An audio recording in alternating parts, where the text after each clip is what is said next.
আসসালামু আলাইকুম রহমতুল্লাহি ওয়া বারাকাতুহু। আমি বাদশা সুলেমান দেশের কিছু কথা নিয়ে আপনাদের মাঝে চলে আসলাম।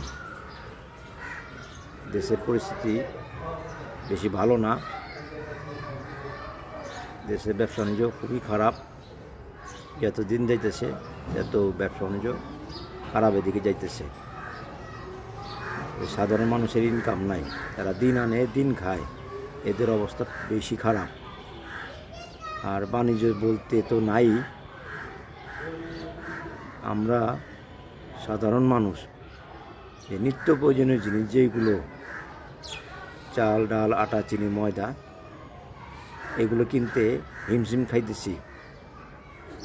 ও বাণিজ্য নাই, ইনকাম থাকলে জিনিসপত্র যতই দাম হোক কিনা সম্ভব। আমরা দুর্ভিক্ষ দেখি নাই, বাংলাদেশে ভাই দুর্ভিক্ষ চলতেছে।